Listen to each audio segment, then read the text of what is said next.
Buenas tardes a todos los que os conectáis desde España y buenos días a todos los que se conectan desde Latinoamérica. Mi nombre es Lidia Zomer, socia de Mirada 360, y en nombre de Inquietos os doy la bienvenida a todos.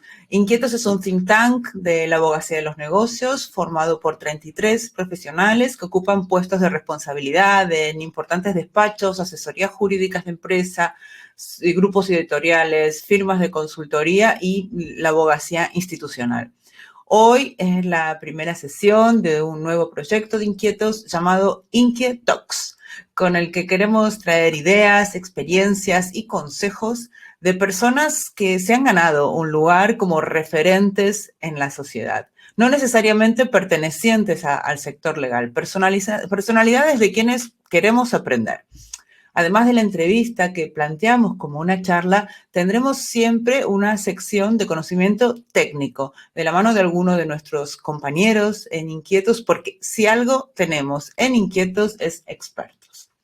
Esta sección se llama What's the Talk y para ello hoy contamos con mi amiga y compañera Marisa Méndez. Bienvenida, Hola, Lili. Marisa. Hola. Marisa es psicoterapeuta y es coach sistémico emocional. Desde el 2002 es profesora asociada en EL Law School y está vinculada al sector legal desde hace 25 años, toda su vida va. Primero como abogada y luego en temas de desarrollo de negocio, tanto desde dentro de las firmas como externamente como consultora, y actualmente como experta en bienestar emocional y entrenamiento en habilidades blandas o poderosas, como a ella le gusta denominarlas. Es miembro de Inquietos desde 2020. Esto quiere decir que el 2020 no fue tan malo, si tuvimos la suerte de tener a Marisa con nosotros. Bienvenida, Marisa. Es genial tenerte a ti con nosotros hoy. Muchas gracias, Mi Lili. primera Y pregunta, cuéntame. Marisa, es ¿cuáles son las claves de lo que vamos a aprender hoy sobre liderazgo aplicado a la gestión de equipos? Vale, o sea, son tantas claves. Vamos a escoger algunas de ellas, ¿no? Las que a mi entender son más relevantes y vinculadas a lo que estoy deseando escuchar a continuación, deseando escuchar a Vicente del Bosque. Pues serían tres, ¿no? La primera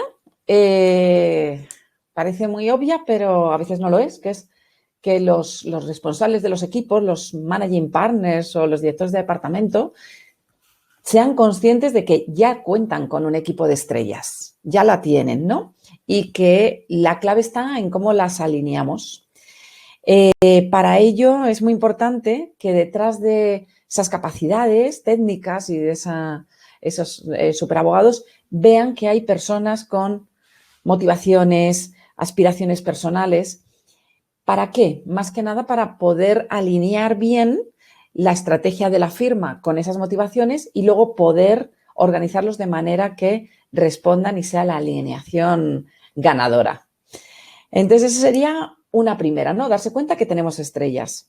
La segunda, porque a veces tenemos las que tenemos, pero luego queremos contratar más, ¿no? Y estamos ahí siempre captando.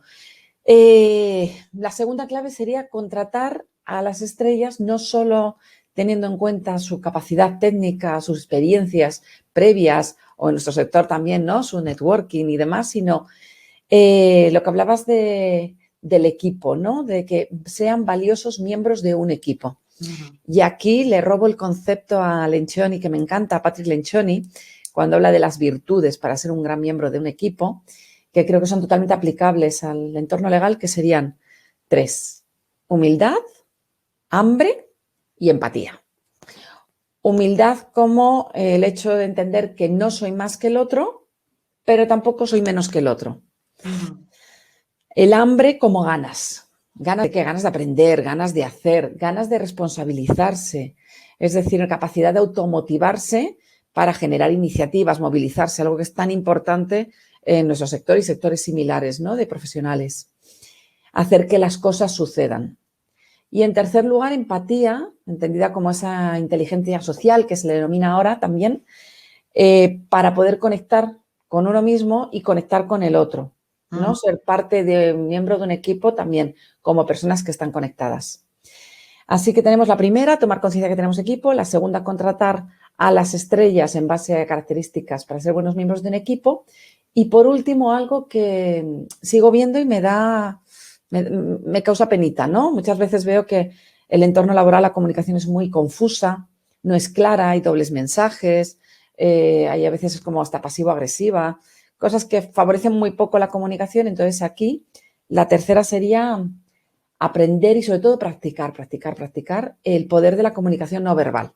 Es decir, no solamente lo que digo, las palabras que digo, sino cómo lo digo, el tono, los silencios y corporalmente cómo estoy. Porque a veces esos mensajes, bueno, de hecho se dice que es un 7% solo la parte del texto. Así que 3 cositas. Pues esas habilidades blandas poderosísimas, ¿no? Tan útiles. Y dime una cosa, si después de esta entrevista cumplimos con nuestro objetivo de que la gente aspire a este tipo de liderazgo, de gestión de equipos, inspirándose en quien vamos a escuchar a continuación, en Vicente del Bosque, ¿qué recomendarías como lectura adicional para seguir profundizando sobre este tema? Pues recomendaría sí o sí Patrick Lencioni, tiene muchos libros, pero hay uno que me encanta, que es Equipos Ideales, en el que desarrolla esta teoría que yo he esbozado. Y, por supuesto, un clásico, ¿no? Aligning the Stars, de J. Lors, juraría que ese no se ha hecho versión en español, es de la editorial de Harvard. Y luego, aparte de lecturas, también así por algo distinto, ¿no? Para la comunicación no verbal, últimamente me parece genial. Me encanta el último anuncio de Burger King con su hamburguesa de extra de queso, ¿no?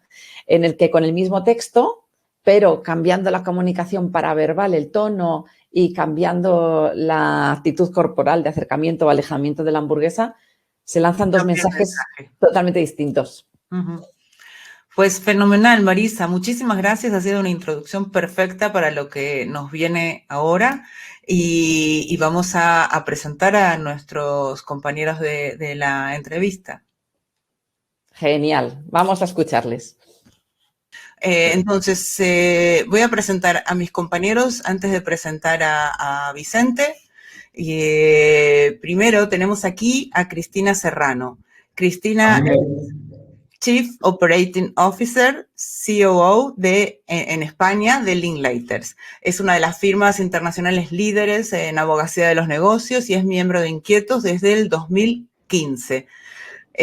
Ha sido miembro del Comité Global de Personas, Global People Committee, de la firma desde 2016, entre 2016 y 2019. Actualmente es miembro de diversos comités regionales y locales, entre otros el Comité de Innovación y Eficiencia. Bienvenida, Cristina. Muchas gracias, Lili. Buenas tardes a todos y buenos días a los que están oyéndonos desde un poco lejos, pero por el teléfono, por el ordenador no. Vamos a hacer eso, Vicente. A ti te oigo bien. A ver. ¿A mí o a Marc? ¿A mí me oyes? A mí me oye bien. Ahora sí. Perfecto. Ahora todos, bien. Ahora sí. Bueno, sigo con mi compañera Cristina Santos. Cristina Santos es la Human Resources Manager del despacho de abogados británico Allen & Overy desde el 2014, donde ha tenido un papel clave en alinear la estrategia global de la firma a ámbitos como el de atracción de talento, desarrollo de carrera profesional e implantación de programas de Health and Wellbeing. Es miembro de Inquietos también desde el 2020. Y bienvenida, Cristina. Muchas gracias. Es un placer tenerte hoy aquí y en el equipo de Inquietox. Muchas gracias. Bueno, y Marc Molins, que es abogado, es doctor en Derecho por la Universidad de Barcelona, es socio fundador de Molins y Parés, está especializado en Derecho Penal Económico. Es también profesor en la Universidad de Barcelona y en la Universidad Internacional de Cataluña.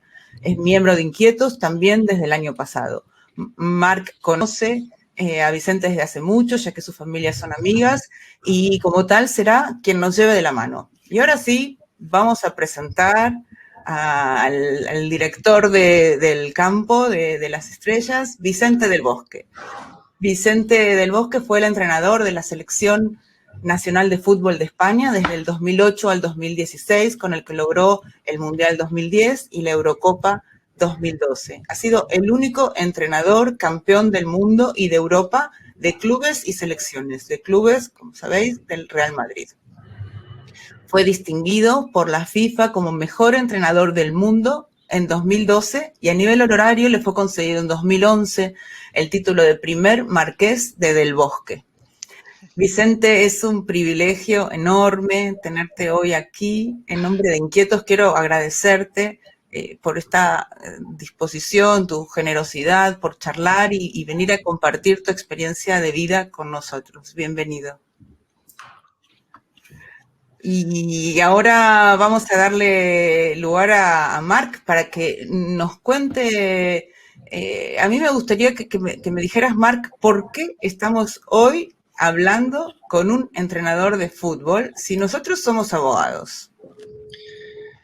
Súper, muy buenas tardes a todos. A fe que conseguiremos superar estos problemas técnicos que tenemos en la conexión con Vicente. Me comentaba que a mí sí me oía, pero al resto no. En fin, seguro que lo superamos.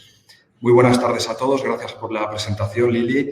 Como bien dices, tengo un conocimiento familiar largo de Vicente, en este caso familiar por cuenta de mi esposa, de María José. Es un conocimiento que está vinculado a la Salamanca de los años 60, a la Salamanca de Tere, de Carmen, de Fermín, de Coca, de Puri. Un conocimiento muy potente a nivel personal y en mi caso se combina luego con el conocimiento que me da pues, la filia brutal por el fútbol, ¿no? De modo que yo he tenido la doble ocasión de conocer al Vicente del Bosque como entrenador del máximo rival, como seleccionador de mi selección nacional, pero también a la persona, ¿no? He tenido la ocasión, la oportunidad de verle pues, en ambientes, en celebraciones, en homenajes más tristes, en fin.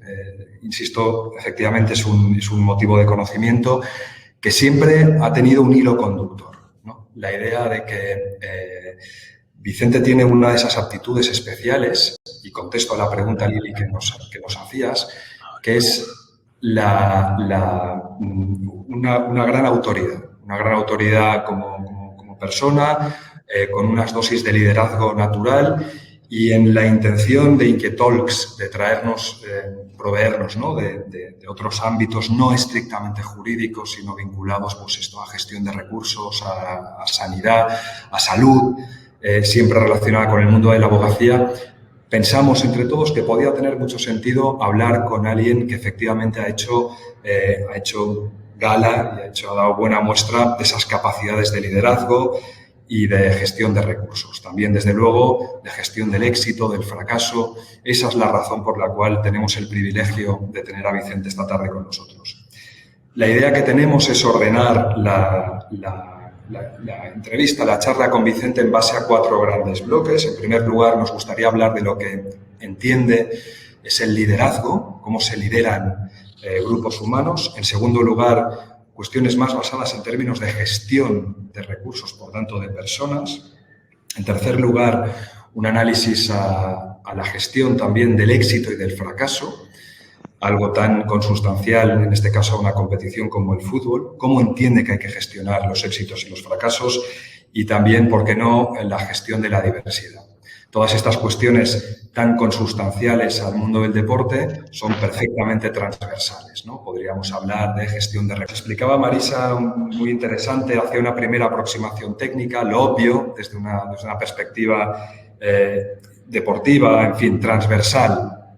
Es que cualquier proyecto, aparte de estar bien definido en cuanto a planteamientos, en cuanto a valores, en cuanto a modelo, cualquier proyecto necesita un líder, necesita a alguien que de alguna forma lo dirija y lo sepa proyectar a las personas eventualmente llamadas a concretar ese proyecto. Al hilo de esta primera observación, la pregunta que yo quisiera hacerle a Vicente, es, a tu entender, ¿en qué se basa el liderazgo? Es una cuestión de autoridad, de credibilidad, de ejemplo, y te preguntaría también si el liderazgo está necesariamente asociado al talento en la disciplina particular que se desempeña. Bueno, muy buenas tardes a todos. Espero que no tengamos ningún inconveniente en esta comunicación y podamos, pues por lo menos, no digo que aprender algo, pero sí intentar ser lo más didáctico posible y llegar a algunos puntos en común en vuestra actividad tan dispar como la nuestra. Como sabéis, he sido un hombre de una sola empresa. Y me he movido, mi universidad prácticamente ha sido un vestuario y el vestuario, pues naturalmente me he dado cuenta de todo desde abajo hasta arriba de lo que significa. Un líder para mí, yo creo que es el que marca la ruta de un vestuario, en el caso nuestro, ¿verdad? El que un lugar muy complejo, un lugar un poco fascinante para aquellos que están alejados del fútbol, pero que es donde se establecen y se desarrollan las relaciones personales de un equipo que, en función de cómo se establezcan y se desarrollen esas relaciones, seguramente estaremos más cerca del éxito. El líder de un vestuario tiene que tener una habilidad. No, fíjate, le pongo más casi como un arte más que como una ciencia, porque creo que si logramos que esas relaciones se establezcan y se desarrollen de la mejor manera posible, seguramente logremos el éxito. Yo creo, si me preguntáis por un liderazgo, creo en el liderazgo moral. Un liderazgo moral, absolutamente moral. Yo conocí 10 años, desde el año 68 que llegué a Madrid, desde Salamanca, hasta el año 78 que fallece, a don Santiago Bernabéu. Era un hombre carismático, absolutamente liderazgo moral, no era rico, no tenía grandes propiedades, pero su carácter, su forma de ser, yo creo que nos impregnó a todos de su estilo, ¿verdad? Y yo creo que es uno de los liderazgos morales más oportunos que os puedo decir. Diréis, hombre, pero me hablas de un hombre de tantos años. Pues sí, yo creo que hay cosas en la vida que son absolutamente intemporales. Y si me preguntáis el liderazgo, para mí yo creo que se trata de influir en un grupo positivamente para que ese grupo funcione, sea de abogados, o sea de jugadores, o sea de cualquier otra actividad. Que tenga credibilidad, el líder, si no tiene credibilidad, mal asunto, mal asunto. Si no es un buen ejemplo, muy mal asunto. Que tiene que ser justo, pues claro que tiene que ser justo. Tiene que tratar lo mismo a aquellos que cobran mucho dinero que a otros que cobran menos, de esa diversidad, unos que vienen de grandes fichajes y otros que vienen productos de la cantera. Tiene que ser una persona tolerante, tiene que saber escuchar, que el saber escuchar es muy bueno porque la inspiración de los jugadores te va a hacer muchísimo mejor. Tienes que saber comunicarte, el saber comunicarte cada uno dentro de su estilo, sin tratar de imitar a nadie, porque en la vida lo peor que hay yo creo que es la imitación. Siempre tendremos que aprender de todos, pero difícilmente, no debemos de imitar a nadie. Por último, yo creo que pues debe de ser exigente. ¿Cómo no vas a ser exigente? Alguien que estás en el máximo nivel, que tienes una responsabilidad grandísima. Luego me parece que hablaremos de miedos, de responsabilidad. Pues una responsabilidad grande, tienes que cumplir con tu trabajo y hay que ser exigente. Eso no va en contra de que sea una buena persona, que sea majo. Hay una palabra salmantina, lo de majo, yo lo digo con un tono así suave porque creo que no es malo eso. Yo creo que nos tenemos que intentar rodear de buenas personas, el líder y los que están a su lado. Vicente, yo tengo una pregunta asociada a esto. Bueno, os has hablado de las habilidades del líder. ¿Tú crees que el líder nace o se hace? Bueno, yo creo que como todo en la vida hay formación.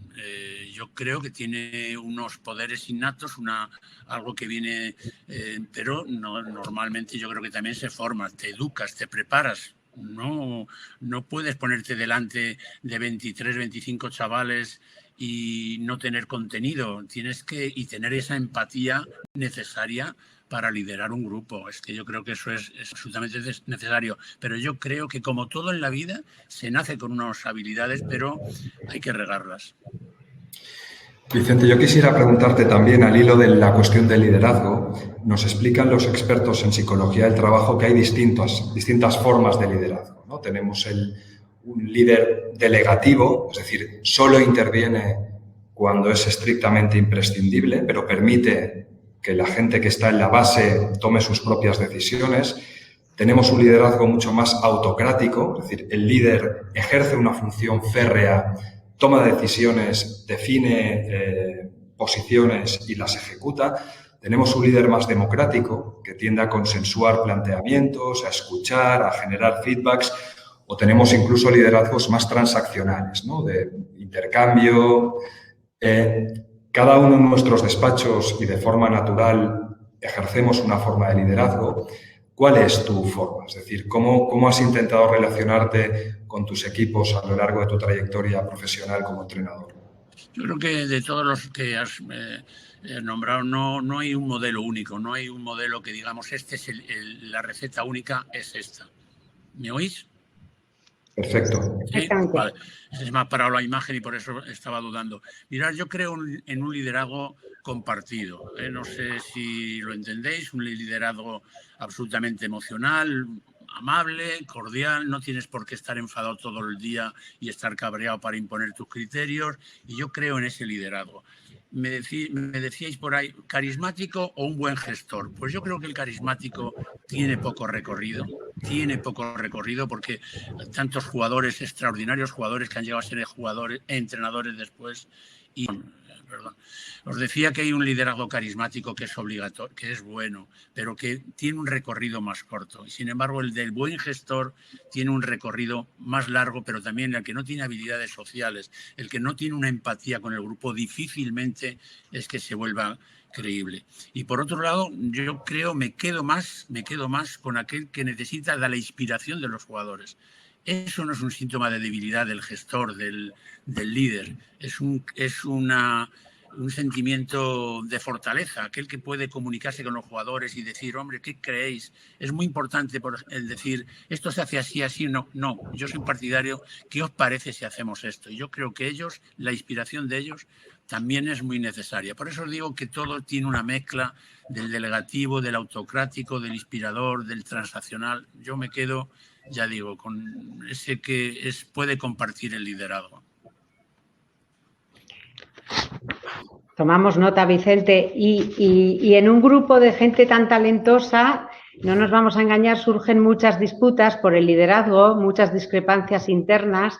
A ti te hemos escuchado muchas veces decir que tú has tenido mucha suerte porque te han respetado mucho los jugadores.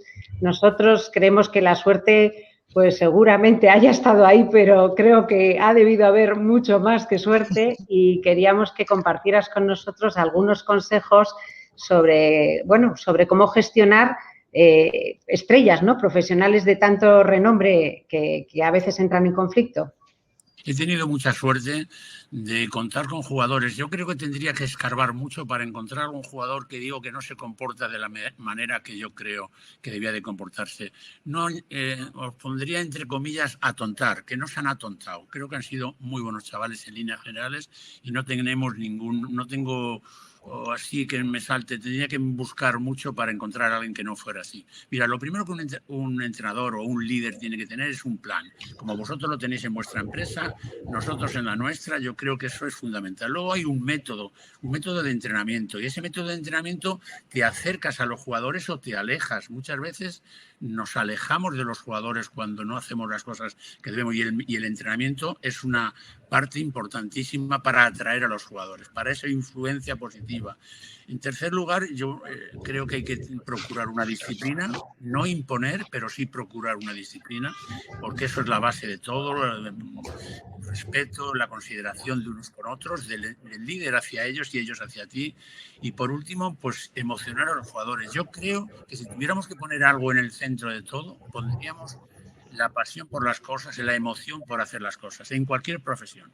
El apático, el desganado, el que no haces carrera de él, por muy bueno que sea, siempre es nocivo para cualquier asunto. Sin embargo, el jugador emocionado, el jugador siempre dispuesto a colaborar, a ser un tío generoso, eso es buenísimo. Y por eso el líder tiene que marcar muy bien ese plan general, entrenamiento, la emoción y una disciplina. Maravilla. Yo creo que era San Agustín que decía que la emoción es la sal del espíritu, ¿no? Y subrayaría esta idea fuerza en cualquier profesión, porque al final la emoción es el motor que nos mueve en casi todo lo importante. Todo. Vicente, si te parece bien, cerramos el primer bloque, el de los liderazgos, y hablamos de un bloque, abrimos el segundo. Marc, si me permite, solo quería poner un apunte, una frase para este bloque. Muchas veces es que parezca que sean ellos los que mandan, pero que se haga lo que tú quieres. Yo creo que si nos quedamos con eso, yo creo que es importante esa filosofía parda, no sé cómo decir, pero bueno, apuntárosla por si acaso os viene bien. Pues lo vamos a tuitear también, eso. Es aplicable a muchos órdenes de la vida, que parezca que los demás mandan. Muchísimos, ¿no? Muchísimos. Venga, abrimos el segundo bloque. Cerramos liderazgos con esta frase brillante, adornada también con la de San Agustín, esta combinación de emoción, de capitanía. Y abrimos un segundo bloque que en realidad es un primo hermano, suma de individuos, cada uno con sus pulsiones, con sus virtudes, con sus miserias. Yo quisiera preguntarte sobre gestión de recursos humanos. Y, en primer lugar, por una curiosidad que tengo, yo además también he sido futbolista mucho tiempo, cero talento, mucho trabajo, que no te condicione la pregunta o la introducción. Vicente, en la dicotomía entre talento y trabajo, jugador talentoso, pero más díscolo en la disciplina, o el jugador súper brillante, súper talentoso, o más correoso, más trabajador, pero tal vez menos talentoso. Entre estas dos virtudes, talento y trabajo, ¿optarías claramente por una de ellas? Bueno, primero, mirar, un entrenador, y yo creo que cualquier gestor en su ámbito tiene dos grandes tareas, dos grandes. Una es las relaciones humanas, como hemos dicho antes, que es a la que nos va a acercar más al éxito. Si tenemos unas buenas relaciones, seremos mejores. Y la segunda gran tarea son las herramientas deportivas que tenemos para ser un equipo defensivo y ofensivo. En fin, en vuestro argot será de otra forma, pero al final son artes, digamos, de vuestro trabajo. Y si esas dos grandes tareas funcionan, si en una eres fuerte y en otra no tienes muchas...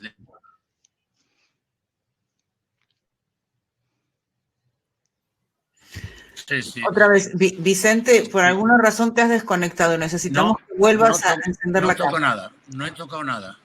Vale. Vuelves a estar bien. Es la señal. Sí, pues os decía que esas dos grandes tareas, yo creo mucho en la tarea de las relaciones humanas, que es vital. Sin eso es muy difícil ser entrenador, muy difícil, o cualquier... Y hay un factor motivante que tenemos que tenerlo siempre pleno. Yo digo que tenemos que tener una motivación maratoniana. No elijo el día que quiero jugar, no elijo el día que tengo que trabajar, sino que es algo que debe de ser maratoniano. En segundo lugar, tenemos que ganarnos la confianza de los jugadores, y de eso sabemos que te la ganas por tu laboriosidad y por tus conocimientos. Así que hay que aplicarse el cuento. Si no eres laborioso y tienes pocos conocimientos, difícilmente te vas a ganar su confianza. Tenemos que compartir y conocer y compartir los objetivos. A veces entra en el terreno de los sueños. Nosotros hemos sido campeones del mundo, pero casi entraba en el terreno de los sueños. Es importante desechar o ladear, o poner a un lado el egoísta, porque muchas veces nos invade también un cierto escepticismo cuando lleva ya muchos años una empresa y ahora que me viene a contar, no sé cuánto, cuando cambia de entrenador. Y hay que ladear a los egoístas y también a los escépticos, a los que ya no creen, los que no tienen esa de ser niños, de querer hacer una cosa con la pasión de la que hablábamos antes. Y me hablabas, y contesto a tu pregunta, del talento y del orden. Digo talento y orden porque son dos cosas que se combinan, y si no tenemos un equilibrio ahí, muy mal asunto. El jugador talentoso, el jugador necesita de los demás. Si nosotros convencemos a esos que son muy buenos abogados, extraordinarios abogados, pero que necesita de una organización, lograremos lo completo, porque ellos pueden meter 3 goles todos los partidos, pero si no ganamos la Liga, si no ganamos la Champions, difícilmente van a ser reconocidos. Ellos van a ser mucho más reconocidos si son campeones a no que se metan 3 goles cada partido. Yo creo en eso. Por tanto, tenemos que tener ese equilibrio para manejar el jugador talentoso, el jugador muy bueno, o como el que viene de la cantera, con el jugador que viene de un gran fichaje que vale 100 millones de... Y luego, los que os decía antes, sin ser un equipo es difícil es difícil que podamos lograr nada. Ser justos. Una de las mayores injusticias es tratar a todos por igual, pero yo creo que también llega un momento, y con la singularidad que tiene un equipo de fútbol que solo juegan 11 de 23 que participan, y esos 12 siempre es una preocupación para el entrenador. Pero se supone que la diferencia de unos años, que hay que ver los ojos, la vida con el del mayor y con los ojos de la pequeña, porque nosotros no lo podemos ver con los ojos nuestros. Los ojos los tenemos que poner los ojos de ellos. Mirar, os cuento una pequeña rápida historia. Nosotros estuvimos en el año 74, perdón que hablo para minorías. Un entrenador yugoslavo era un artista. Una hora antes de cada partido en la Gaceta decía que había que guardar silencio, quería activar, concentrar a los jugadores en su acción. Una hora antes, no palabra, decía, no empleaba los artículos, decía no palabra, silencio, no palabra, no palabra. Y ahora, en la selección española, que es la última que yo he conocido, pues una hora antes, media hora antes, 20 minutos antes, hay una música ratonera que explota en las paredes. ¿Y qué tiene que hacer el entrenador? Imponerlo de antes que silencio absoluto, irse adaptando a los tiempos.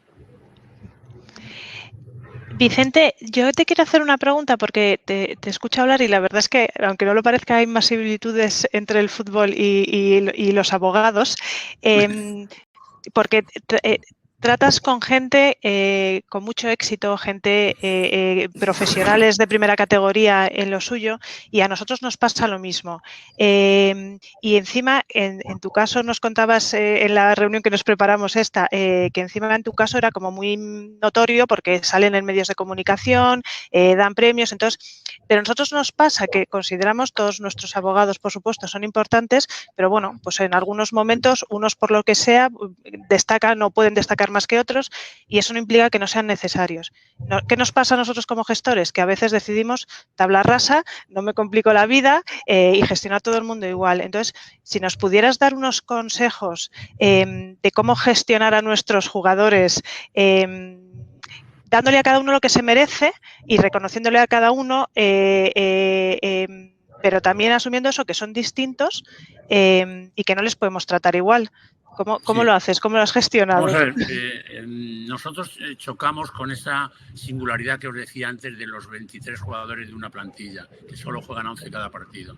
Y en eso sí que tenemos que andar con mucho cuidado. Y os cuento con dos ejemplos seguramente más didácticos. Os daréis cuenta que si yo, por ejemplo, hemos ganado un partido, y al día siguiente, bueno, voy por orden, un poco por orden.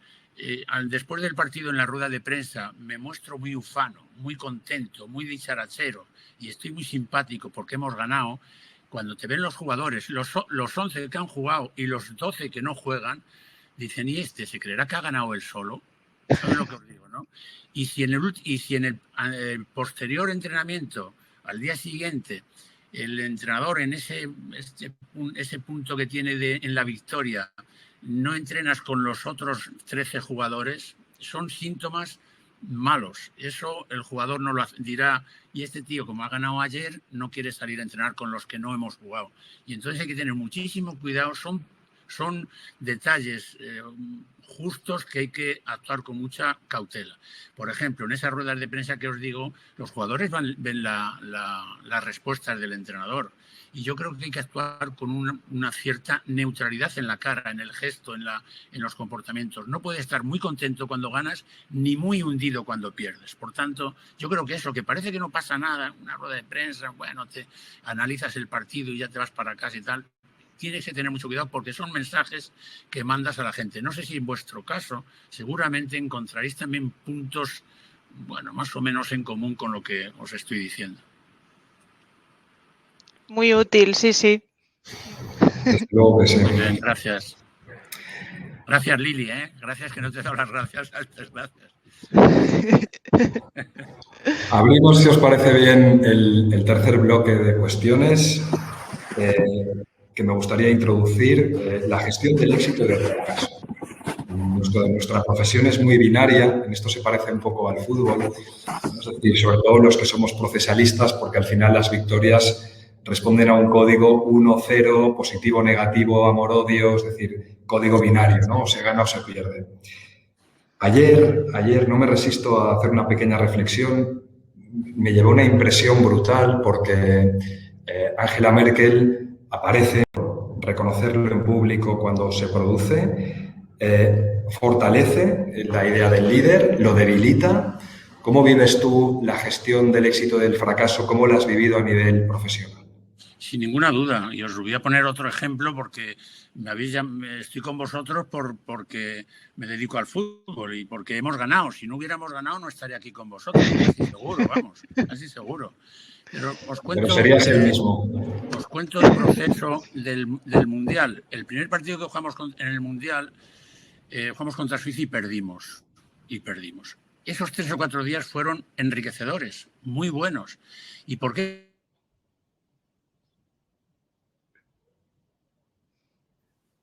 Habíamos cometido... Vicente, perdón, pero no soy, yo no soy... No es culpa tuya, ¿no?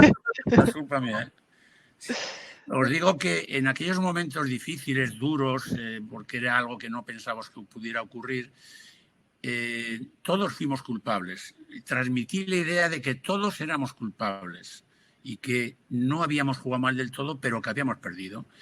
Pero ¿qué pasa? Que el discurso tiene que ir un poco paralelo también a lo que vayas a hacer después, porque claro, si le dices, habéis jugado muy bien, habéis estado estupendamente, pero luego al día siguiente cambias a 7 y dices, mal asunto, el discurso, los hechos tienen que ir paralelos a lo que haces. Que habíamos sido todos culpables, sin ninguna duda. Que no debíamos de dar bandazos y lo que habíamos hecho durante toda la fase de clasificación, ahora teníamos que quitar todo y volver a empezar. No, ni hablar. Tenemos que seguir con el plan que teníamos de antemano. Y ahora, cuando hicimos la alineación del siguiente día, me parece que se quedaron 2 sin jugar, por daros nombres propios. Iniesta, que se había lesionado, y jugó otro, me parece que fue Jesús Navas, creo, y el otro que me parece que no jugó fue Silva, por un aspecto que necesitábamos un delantero con más profundidad que jugara al límite del fuera de juego, que era Fernando Torres. Los demás, los 9 restantes, fueron los mismos. Con eso os digo que yo creo que no es buenísimo, y además es una muestra, no sé, no me gusta mucho la palabra humildad, pero sí una sencillez, como hizo ayer la canciller alemana con toda naturalidad. Dijo, soy yo. Fíjate si tendrá equipo detrás de ella para haber dicho, el equipo este es el que ha sido el culpable, el que me orientó, pero ella, y eso es lo que debe de ser un buen líder, creo yo. Vicente, yo otra vez a las preguntas difíciles. Una un poco mezcla de esto del fracaso y de lo de la gestión de las personas, de recursos humanos, como decía Marc, que teníamos en el bloque anterior. Cuando ves que un jugador, a pesar del esfuerzo que le pone, tú ya ves que no va a llegar, que no tiene suficiente para llegar. ¿Cómo lo gestionas? ¿Se lo dices? ¿Tú eres de los entrenadores que crees que que los líderes tienen que explicar las decisiones, o no das demasiadas explicaciones? Que esto también yo creo que tiene mucho paralelismo con situaciones que nosotros vivimos en el día a día. Soy un convencido de que el diálogo es lo mejor, y en un trabajo es ideal, pero hay que tener mucho cuidado porque puedes caer en errores de difícil justificación si das muchas explicaciones. Ellos tienen que entender que los que juegan de principio, por ejemplo, si alguno está enfadado porque no juega, es porque el entrenador cree que son los mejores. No tiene que dar muchas más explicaciones. No te pongo por esto, por lo otro. Son explicaciones baldías, que no las debemos de tener, porque seguramente caigamos en errores de muy difícil luego justificación. ¿Que tenemos que hablar con ellos? Sí, pero que... y una cosa muy importante. Yo creo que en todas las plantillas, en todos los grupos, deben de estar jerarquizados. Los grupos se jerarquizan desde el 1 al 23, pero el 23 no es para toda la temporada. El 23 se hace méritos, si va haciendo méritos a través del entrenamiento o de los partidos, los pocos minutos que pueda jugar, se va ganando un puesto y a lo mejor terminan dentro de los 11 primeros. Pero sí es muy importante, si un entrenador, si un líder no tiene jerarquizado un poco la plantilla, mal asunto, porque lleva a la confusión también a los jugadores. Y por eso yo creo que es importante este pequeño apunte que os digo. Muy interesante. Muchas gracias. Y una un poco más personal, también un poco en relación con el fracaso. Si no te importa compartirla y que te preguntemos, ¿alguna decisión que mirando atrás, ¿no?, de la que tú te arrepientas particularmente y el fracaso, digamos, del que más has aprendido personalmente en tu carrera, si lo puedes compartir con nosotros, que es algo que yo creo que poca gente comparte y a mí personalmente me parece que habría que normalizar más el tema de la cultura del fracaso, como hacen en otras culturas distintas a la nuestra? Y más en el mundo del fútbol, que se gana y se pierde. Nosotros hemos sido muy afortunados, he sido muy afortunado o un privilegiado de ganar más que de perder, pero en la vida se gana y se pierde, que incluso para nuestros jóvenes, para nuestros hijos, en fin, deberíamos de educarlos en aceptar la derrota como parte del juego, pero estamos muy mal acostumbrados a eso. Y es verdad que hemos tenido momentos de muchísima dificultad y serían innumerables los errores que has cometido, pero lo principal yo creo que es representar bien a tu país o a tu club, al que estás, a tu entidad, a vuestra empresa, dentro y fuera de un vestuario. Dentro, pues tratando de provocar y de tener esas buenas relaciones de los que os hablaba antes, y también pues dentro, darle las mejores herramientas para que seamos un equipo, y desde fuera del vestuario, pues intentar cumplir con ese mínimo compromiso social que toda persona y sobre todo los que estamos así en el escaparate debemos de tener, como cualquier persona correcta que debe de tener un mínimo compromiso social. Me decías de un día, yo he sufrido mucho en Brasil, las dos cosas.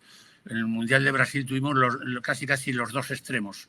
Uno fue la derrota ante Holanda y Chile, que nos dejaba fuera del Mundial, y que 3 días después jugábamos contra Australia. Y fue otros 3 días magníficos, fantásticos. Más allá del fútbol, tener un contacto emocional grande y darte cuenta de que, bueno, pues hemos ganado, hemos perdido, y el equilibrio emocional, la fortaleza emocional se tradujo aquellos días y terminamos ganando luego a Australia en un partido que no teníamos ninguna posibilidad de continuar el Mundial, y digamos que equilibramos el sufrimiento que habíamos tenido esos 2 partidos con la victoria y el comportamiento de esos 3 días que fue intachable de los jugadores. Pues muchas gracias por compartirlo. Te iba a haber hecho otra pregunta, pero yo creo que casi nos la has contestado ya cuando hablábamos un poco del ejemplo de Angela Merkel, ¿no? Te iba a preguntar que si en tu opinión el líder tiene que asumir un plus de responsabilidad, ¿no?, por los errores del equipo. Y bueno, yo creo que más o menos nos la has contestado ya, ¿no? Sí, yo creo que el líder... mira, yo tenía otro entrenador, porque si soy entrenador ha sido por influencias de otros que he tenido y que nos condujeron un grupo de entonces jugadores para querer, y estaba casi como serio, cabreado, no sé qué tal. Cuando perdíamos, venía con una sonrisa en los labios, venía con una disposición al trabajo, nos echaba cuentas y terminábamos esa reunión, pues que íbamos a ser campeones de liga. O sea que, fijaros el contrasentido. Ante una victoria venía serio y seco, y ante una derrota, pues venía disgustadísimo, vamos. Así que, bueno, las dos cosas, me habéis entendido, ¿verdad? Perfectamente. Además viene muy al hilo del cuarto bloque que abrimos. En el cuarto bloque nos gustaría hablar de la diversidad, porque al final todos los colectivos tienen perfiles distintos, singulares. Al hilo de la diversidad, Vicente, me gustaría preguntarte cuál es la mejor receta, a tu entender, para gestionar los miedos. Entiendo que en una profesión tan expuesta, tan extremadamente explícita, ¿no?, como es la del fútbol, pero también la de la abogacía, ¿no?, en donde los trabajos se ven, los sometemos a la consideración de terceros. Pero, desde luego, vuelvo a comentarlo, en el mundo del fútbol todo está expuesto a la vista de los comentaristas, de los tertulianos, del público, de las televisiones. Entiendo que los miedos deben ser singulares. ¿Cómo se gestiona? ¿Cómo se gestiona el miedo del entrenador o del jugador? Eso me parece que hablábamos al principio de los miedos. Yo le diría de la responsabilidad, y sobre todo aquellos personas que somos muchas las que tenemos un sentido de la responsabilidad grande, pues no queremos fallar, no queremos equivocarnos. A mí, por ejemplo, en el banquillo dicen, qué tío más tranquilo, oye, metimos un gol en el minuto 116 y a lo más que hizo fue apretar los puños y no se movió ni dice, este tío no está emocionalmente, ¿cómo es posible que se pueda mantener eso? Pues no, lo hago porque creo que es el momento, y que todavía primero no había acabado el partido, quedaban todavía 4 minutos, pero yo creo por una fortaleza emocional que debemos de tener todos los que estamos ahí. Pero a mí me tiritan las...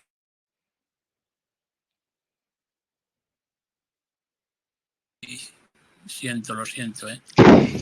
Cuando nos meten un gol, me entra un calor por abajo del cuerpo, que me entra un sofoco que es incontrolable, que es una reacción, me imagino, física, pero que la tengo, y tiritar las piernas no os lo podéis imaginar.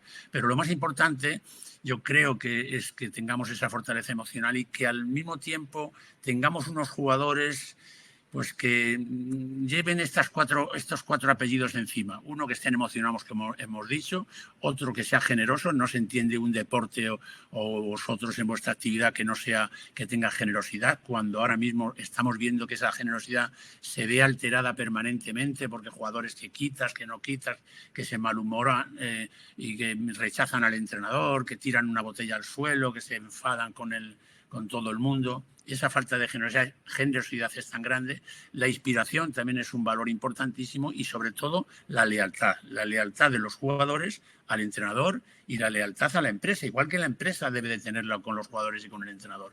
Yo creo que eso son cosas que van con la responsabilidad, y aquellos que la tenemos muy metida en nuestro cuerpo, no digo que tenga... Del dominio público, y que le hemos oído hacer, obviamente, muchas declaraciones anteriormente y le hemos visto en muchas entrevistas. Vicente, yo ya te lo adelanté, yo te quería preguntar, porque eres padre de Álvaro, que todos sabemos que tienes un hijo con síndrome de Down y que te gusta hablar del tema, y a mí me gustaría muchísimo aprovechar tu experiencia profesional y tu experiencia como padre de un niño con síndrome de Down, para preguntarte una cosa que yo creo que está en la agenda de muchos de nosotros y en la que queremos mejorar, que es, te quería preguntar, ¿qué gran beneficio ves tú para entornos profesionales como el nuestro, pero realmente como cualquier otro, de integrar a un profesional, a una persona con discapacidad en un equipo? ¿Y qué más podemos hacer, gente como nosotros, o qué podemos hacer diferente para conseguir atraer talento con discapacidad, integrarlo con éxito en nuestros equipos y retenerlo, y para avanzar a mejor ritmo del que hemos avanzado en nuestra sociedad, en nuestros entornos profesionales hasta ahora? Me gustaría mucho que nos dieras algún consejo. Pues mira, me encanta que hablemos de esto, y además estáis representando seguramente a empresas, entidades que tienen un gran poderío y que tienen una responsabilidad social corporativa, que tenéis que ser reales, que no sea solo de decirlo, sino de realidad. Mira, nosotros tuvimos un chaval, el mediano, y dimos los pasos que debíamos de dar en aquel momento desde el desconocimiento, pero dimos pasos muy importantes en la tarea escolar. Llevamos un colegio de integración. En la tarea deportiva, él ha estado jugando al fútbol y está jugando al fútbol en su equipo. En tercer lugar, en la incorporación laboral dimos pasos magníficos, y en la cuarta parte, que es la más importante, que es en la integración social. Y hemos logrado lo que era impensable. Para nosotros ha sido, lo tengo que decir ahora que no me oye mi mujer, clave en esto, pero hemos ayudado a todos para que esto se produjese. Y para nosotros ha sido pues emocionante todas estas vivencias, pero que hemos dado los pases adecuados. Y la integración, que no sé si casa bien con lo que tú me preguntas, pero la integración es fundamental. Son chicos preparados, son chicos que son, en mi caso, tengo que deciros que es un amor, y que nosotros nos hicimos muchas preguntas cuando lo tuvimos, que por qué nos había tocado a nosotros, por qué no nos va a tocar a nosotros, pero ahora nos hacemos muchos días la misma pregunta: ¿y por qué no nos va a tocar a nosotros? No, ¿qué haríamos nosotros sin Álvaro? Era imposible concebir la vida. Porque, por otro lado, en la diversidad, pues tengo a mi hija pequeña, Gema, que ella es la que ha elegido su camino. Le gustaba la educación infantil y está en la educación infantil. En las empresas, por ejemplo, hay no sé si una dicotomía en mayores o jóvenes, como yo siempre digo que te pasa en un equipo de fútbol, los que llegan recién llegados, los que tienen más años, que están ya muy veteranos, y yo creo que la edad ya no es ningún mérito. La edad, lo que es mérito es los resultados, y no hay que hacer muchas diferencias de los jóvenes a los mayores, y no solo trabajar porque sean jóvenes, sino porque valgan, porque tengan conocimientos. Y en eso ha sido... No sé si te he dado una explicación un poco larga de lo que nos ha sucedido, pero ha sido un asunto que a mí me gusta también darle visibilidad porque estamos, es un chaval feliz, que es lo más importante que podemos hacer, que sean felices ellos y todos nuestros hijos, claro. No, totalmente de acuerdo, ¿no, Vicente? Yo a lo que me refería es a que, o sea, yo creo que quien no haya tenido la oportunidad o no se haya animado, ¿no?, a integrar en sus equipos una persona con una discapacidad, pues quizá tiene miedos o tiene incertidumbres sobre cómo se van a adaptar, ¿no? Yo sí que tengo compañeros con discapacidad en el equipo desde hace muchos años y tengo ya mi propia experiencia personal al respecto, ¿no? Y te diría que tienen un celo en su trabajo, un sentido como del deber, de hacer las cosas bien, de la profesionalidad, y que yo creo que, de hecho, nos enseñan, son como maestros también para muchos de los que trabajamos con ellos, ¿no? En algunas cosas reaprendemos un montón de cosas. Entonces, sí, me parecía interesante conocer tu opinión y tu experiencia, ¿no? Porque creo que me gustaría pensar que muchos otros que estén, bueno, que lo tengan en su agenda y que se lo estén pensando, pues se animen, ¿no?, a dar el paso. Él trabaja en Ilunion, él está en Valija para repartir y se conoce, yo creo, los apellidos, los dos apellidos y el nombre de todos los que están en el edificio. No sé cuántos serán, 600, 500, se conoce el nombre y los dos apellidos de todo y lo hace todo, como tú decías, con muchísimo celo. Muchas gracias, Vicente. Gracias. Vicente, me atrevo, tenemos una luz de preguntas que, con un ruego de disculpas para los muchos que las habéis formulado, voy a hacer una selección sin demasiado criterio porque vamos muy justos de tiempo, pero alguna de ellas. José Baró nos pregunta, te traslada a través mío, si consideras que estos valores a los que te has referido de forma tan habitual, ¿no? Estos valores morales y humanos, si crees que están cambiando en algún sentido como consecuencia de la pandemia, de esta situación colectiva que estamos viviendo, si tienes una opinión sobre este particular. Yo creo que hay cosas en las empresas y en el fútbol que es que va evolucionando casi sin querer nosotros. Por ejemplo, en el fútbol, os diría, va evolucionando hasta el lenguaje. El lenguaje de hace unos años ya no es el mismo de ahora. Ahora se emplea otro lenguaje, con la misma sustancia, con lo mismo, con las palabras son distintas, pero va cambiando el lenguaje, cambian muchas cosas. Pero yo creo lo que es el respeto, que ya lleva tanto tiempo, pues yo creo que vamos a ser poco más o menos de lo que éramos, creo yo. Gracias, Vicente. También nos pregunta Eugenia Navarro si para ejercer ese liderazgo del que hemos hablado tanto al principio es necesario inspirar un cierto miedo o si es más útil la herramienta de la simpatía. La simpatía y el respeto, el que no jere el padre, que tenga miedo a sus hijos para asunto. No, creo que lo mejor es el respeto, sin ninguna duda. Del ejemplo que te han dado. Yo tenía un padre recto como una varilla, era poco flexible, tenía sus motivos. Yo ahora visto con el tiempo, yo creo que tenía sus motivos, pero era un hombre demasiado recto y poco flexible, lo tengo que decir. Pero yo creo que no fue una buena inspiración para nosotros. Vicente, otra pregunta que me atrevo a trasladarte, en este caso de Javier Moreno, nos pregunta por una circunstancia que es habitual también en los despachos de abogados, que es la cuestión de los salarios. La pregunta concreta es la siguiente. Javier pregunta si no crees que puede distorsionar un poco la relación con el entrenador el hecho de que los jugadores ganen 3 o 4 veces más que el propio entrenador. Bueno, pues sí, no parece lo más oportuno, pero es un hecho real lo que comenta nuestro amigo. Es así. Y yo creo que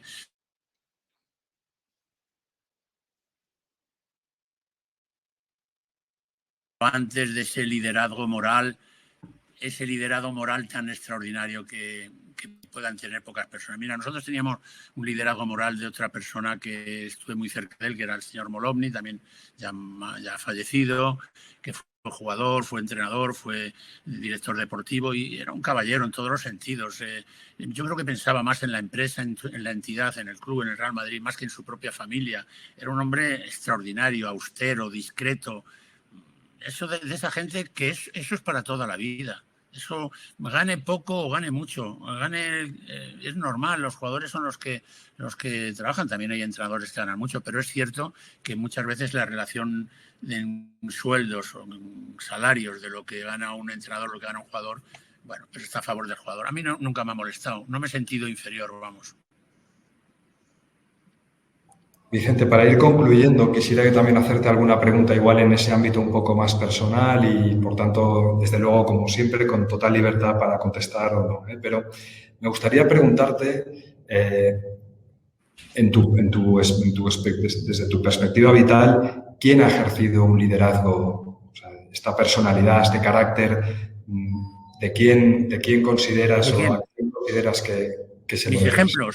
Mis ejemplos. Sí, ya lo he dicho, he aprovechado a lo largo de meter ahí a don Santiago Bernabéu y Luis Molomny, son dos personas que he dicho ya cómo eran y también de mi padre. Yo creo que la influencia de ellos fue magnífica en todos los sentidos.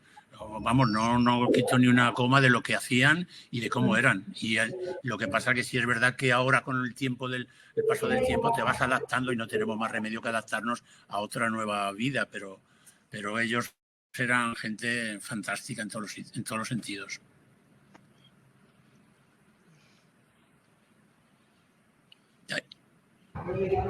Vamos recibiendo, me atrevo a hacerte alguna pregunta más porque no es fácil podértela dirigir, o sea que les damos la oportunidad a los que están con nosotros, aunque son muchísimas las que nos van llegando. Nos pregunta Eric Tavares, nos pregunta ¿cuál es la decisión más difícil que has tomado como líder y qué experiencia nos puedes compartir de esa decisión? Una decisión de liderazgo puro, la que recuerdes más difícil. Pues no lo sé, la verdad que pondría nombres propios a alguna de las cosas que he hecho, a lo mejor mal hechas, en fin, y tengo siempre un poco de cargo, de conciencia, y tengo muchos sentimientos hacia aquellos que no juegan. Cuando no juega uno de los 13 que se quedan sin jugar, pues tengo un poco de cargo de conciencia. Yo creo que soy un mal entrenador porque tengo un sentimiento hacia ellos que a lo mejor no es bueno, pero siempre hemos tenido que dejar alguno en el camino. Por ejemplo, pues dejamos sin venir a Raúl, que era un jugador, un chico que lo vimos crecer desde la cantera hasta el primer equipo con una trayectoria extraordinaria. Siempre las haces creyendo que es lo mejor, no por maldad ni por tener ojeriza a nadie, sino porque crees que es lo mejor. Sepas también, Vicente, vamos a ir concluyendo, que nos van llegando tantas preguntas como alabanzas. Se nos habla mucho en el chat estas grandes virtudes, ¿no? Las virtudes blandas, esta capacidad que a veces las tenemos un poco olvidadas. Pensamos en los grandes proyectos, en los grandes conceptos y en cambio estas habilidades han pasado en ocasiones muy desapercibidas y se te pone como referencia de muchas de ellas. Yo antes de darle la palabra a Lili para que concluya, si me permitís muy rápidamente, no sé si hay alguna pregunta más entre mis compañeras. Si no la hubiese, me atrevo a hacer un cierre a modo de relator, 4 grandes bloques, 4 ideas. En el primer bloque, en el de liderazgo, yo creo que se ha hecho una oda, Vicente ha hecho una oda, la idea fuerza. Y la frase que yo me he anotado es, aunque parezca que mandan ellos, que se haga lo que tú quieres, que se haga lo que tú dices. Eso creo que es una idea fuerza siempre muy combinada con la emoción. En cuanto a la gestión de recursos humanos, la idea fuerza ha sido el equipo. El equipo. Y hay una idea que a mí me ha golpeado especialmente, que ha sido algo así como hay que ladear o hay que dejar de lado a los que ya no se comportan como niños, ¿no? A los que en tantas situaciones en la vida, pues en las que perdemos la ilusión, en las que entramos en dinámicas de reiteración, ese perder la niñez, ¿no? Que yo creo que no debería sucedernos. En el tercer bloque, en la gestión del éxito, curiosamente, la idea fuerza, la idea que se ha ido repitiendo sistemáticamente ha sido la de trabajo, trabajo, trabajo, trabajo. Es decir, de cómo asocias, Vicente, la idea del éxito al trabajo. Y la frase que yo me he anotado, que también me ha golpeado especialmente, lo leo entre comillas, es: el 23 no es para toda la temporada, ¿no? Todos somos y todos hemos sido 23 en muchos ámbitos de la vida, en muchos momentos, y estamos llamados a serlo. Bueno, no debiéramos perder un poco al hilo también de esa niñez, de esa candidez que nos tendría que acompañar esta idea fuerza. El 23 no es para toda la temporada. Y en último lugar, en cuanto a la diversidad, las 4 ideas, vamos en nuestras respectivas profesiones, muchas cosas.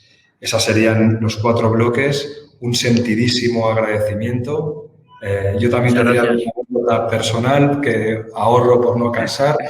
En todo caso, te reitero el agradecimiento en nombre del equipo y le doy la palabra a Lili para que concluya con el acto. Muchas gracias, Marc. Solo nos queda agradecerte, Vicente, y que no se nos olvide, todo lo que hemos aprendido hoy, de la importancia de los valores, de ser ejemplo, de liderar con un propósito. Hemos aprendido muchísimo y lo hemos aprendido no en forma teórica, como cualquiera que tiene un librito, sino a partir de un ejemplo, de una historia de vida, en donde has hecho todo aquello que nos estás ponderando. Eres el ejemplo vivo de liderar con valores y realmente para nosotros ha sido un privilegio este aprendizaje en nombre de todo el grupo de inquietos, y yo creo que de toda la abogacía. Te agradecemos este ejercicio que hayas hecho de trasladar tus experiencias en el deporte más importante del mundo para nuestra profesión y nuestros pequeños conflictos del día a día. A todos los asistentes, muchísimas gracias. Muchas gracias por las preguntas y por vuestra participación. Hemos tenido hasta al final a todo el mundo enganchadísimo y os convocamos para la próxima, que va a ser dentro de 2 meses, también con una personalidad muy relevante que todavía no os vamos a decir, pero que os invitamos a todos porque trataremos de seguir con este nivel de personas ejemplos. Muchísimas gracias a todos. Nos vemos pronto.